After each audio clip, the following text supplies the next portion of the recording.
Yeah, I saw you doing the drawing the other day. How good do you think you are of a drawer? Just better than Marcus. Just better than Marcus. Yeah. That's all it needs to be. That's just How, getting it. how does it feel in terms of kind of your journey, and now you're here at Rising? Can you just talk a little bit about just what your journey's been like? Man, it's been challenging. Never really thought I would make it. I mean, I always believed I would go far, but in the expectations of being in this league and playing for this top team, I didn't look that far. So when it happened, I just thought that this was the best that could ever happen to me.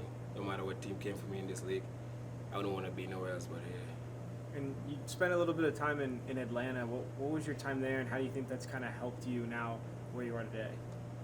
Atlanta was just a start for me. Being there, knowing that it was the start of my career and I had to be an experienced player at the same time was difficult.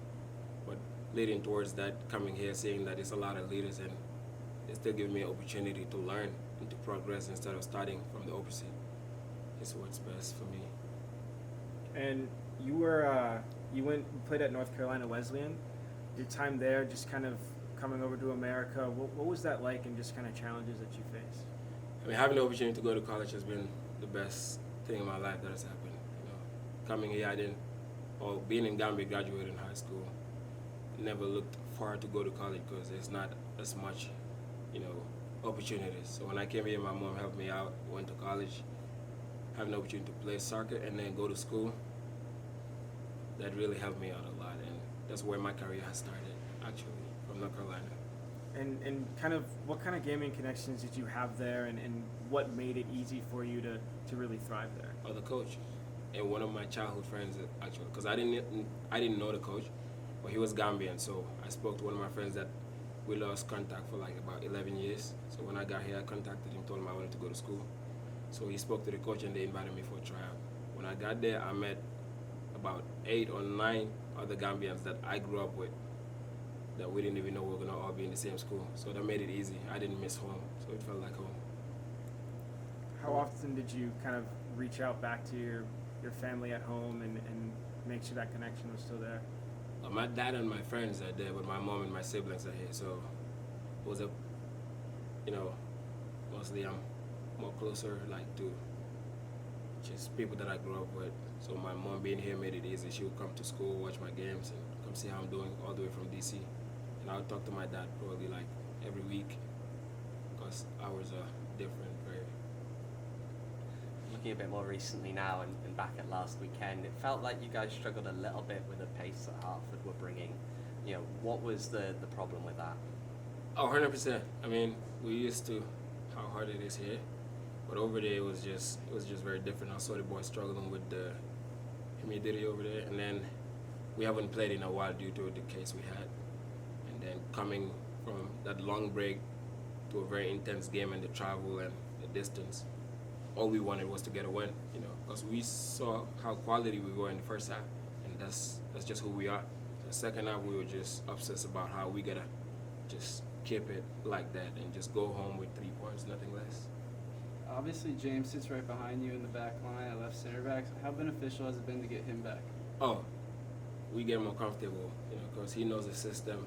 He knows what is required of him to allow me and Daniel to step up higher, to stop the play before it even gets back there. So we're missing a piece of that, and him being back helps us to attack further and to press even further, to stop plays before they get back. So we get more dangerous.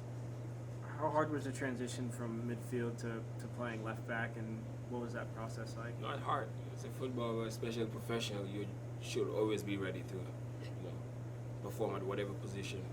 The worst thing you could say is, I don't know how to play this, or this is not my position. So I've played many positions. I started as a midfielder, and I still consider myself, if I'm given a chance to play midfield, I will, or whatever other position.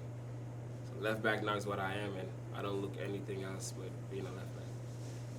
So you're quite high up in the field a lot of the time in Hartford. What were you seeing, I guess, in the attack where maybe they were struggling a little bit? So my mentality is just to attempt a threat at opponents and see how they're going to react. So when I saw my first attack, they just sat back and let me decide what was going to happen. I had a momentum and picked off of that and kept going to see what I could give the team. I wish that, all the chances I created were off a goal, but that's my best ability, to go forward and to make threats, and then the defensive wise, I have a lot of quality as well. So, You talked about your mom. Does she still come and watch your games oh yeah, all the she time? comes here actually. Every the game? first time she saw me play.